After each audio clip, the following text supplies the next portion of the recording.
Limbah adalah zat yang dihasilkan dari suatu proses produksi, baik industri maupun domestik atau rumah tangga.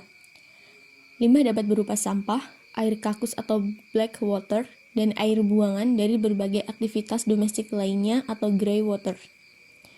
Limbah padat lebih dikenal sebagai sampah, yang seringkali tidak dikehendaki kehadirannya karena tidak memiliki nilai ekonomis. Namun seiring dengan perubahan teknologi yang terus berkembang, manusia mulai memanfaatkan limbah yang dianggap tidak memiliki nilai ekonomis dan mencemari lingkungan menjadi sesuatu yang berguna untuk lingkungan dan memiliki nilai ekonomis. Salah satunya adalah limbah kotoran ayam dan limbah sabut kelapa yang dimanfaatkan oleh Bapak Tri Gunadi, warga Dusun Telagasari, Desa Bantar, Kecamatan Wanarja, menjadi pupuk dan sebagai pengganti media tanam. Nama saya Tri Gunadi, usaha saya bergelut dalam bidang pupuk untuk memanfaatkan limbah dari kotoran ayam, unggas, dari unggas ayam sampai unggas kambing. Ya coba untuk memproduksi untuk bikin pupuk kompos. Usaha yang beliau jalankan kini sudah memasuki tahun ketiga, berawal dari usaha sebelumnya yaitu peternakan ayam, di mana peternakan ini menghasilkan limbah yang dapat mencemari lingkungan dan dapat membuat lingkungan menjadi tidak nyaman karena bau limbah tersebut. Sehingga menumbuhkan kesadaran dari Pak Gunadi untuk mengolah limbah kotoran tersebut. Selain kotoran ayam atau limbah dari peternakan ayam itu, beliau juga memanfaatkan serbuk sabut kelapa atau yang dikenal dengan kokopit sebagai bahan baku setelah kotoran ayam. Beliau mendapatkan kokopit ini dari Pangandaran. Informasi ini didapatkan dari saudara istrinya yang mengatakan di daerahnya sabut kelapa ini dibuang begitu saja. Ini telaga pupuk kompos. Telaga itu daerah saya. Terus kompos pupuknya. Karena itu mengandung, telaga kan mengandung air, artinya kan telaga itu air. Sedangkan saya itu mencari bahannya itu untuk penyimpanan air. Makanya saya ngambil dari kokopit. Untuk menyimpan air bisa mencapai 10%. Kokopit adalah limbah sabut kelapa yang sudah diambil sabutetnya itu untuk produksi jok apa kurang tahu itu. Ya. Dalam memasarkan produknya berawal dari mulut ke mulut, sampai akhirnya beliau ikut bergabung di tempat penyemaian tanaman yang ada di daerah Wanarja dan membawa pupuknya tersebut untuk diuji cobakan di sana. Ternyata hasil uji cobanya membuahkan hasil yang baik untuk perkembangan tanaman. Karena keberhasilannya ini, beliau bekerja sama dengan tempat penyemaian tanaman tersebut. Dampak COVID-19 ini membawa berkah untuk usahanya. Karena pada saat pandemi berlangsung, kesadaran masyarakat akan tanaman sangat tinggi, sehingga penjualan pupuknya pun tinggi. Namun sayang, penjualannya tidak selaras dengan bahan baku kokopit yang beliau ambil dari Pangandaran. Karena kasus COVID-19 terus meningkat saat itu, akses kendaraan antar daerah pun sangat ketat, sehingga menyulitkan pemasukan kokopitnya. Terus saya masuk ke tempat semai. Dan di semai itu bagus, terus masuk ke toko-toko pupuk di Wanarja.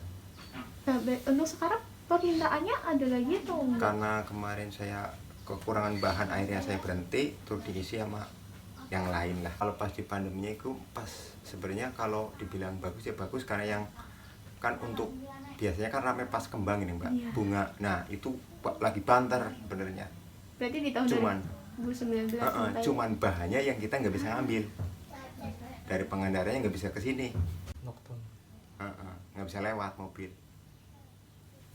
Tapi kan tadi Bapak bilang ada yang di Sidarja. Sidarja kan setelah ini Mbak, setelah di sana nggak bisa ke sana ngambil, nyari di sini baru ada. Dan harganya jauh.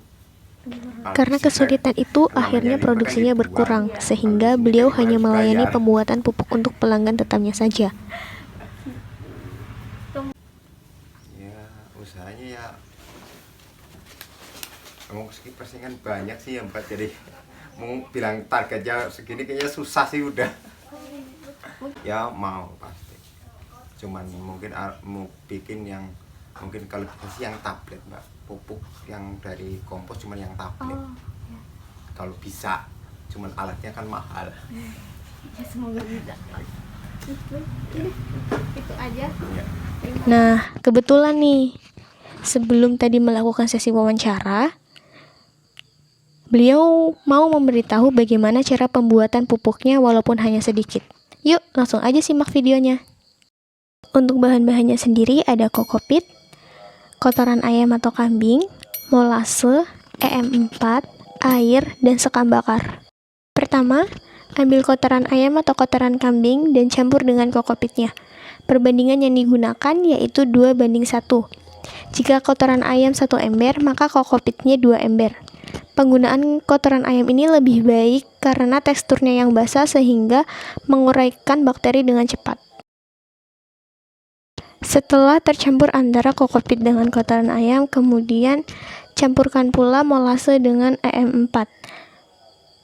Larutkan terlebih dahulu dengan air, EM4, dan molasenya. Semakin banyak molase yang digunakan, maka EM4 akan cepat terurai juga. 1 liter air, maka tuangkan atau larutkan EM4 sebanyak 1 tutup botol.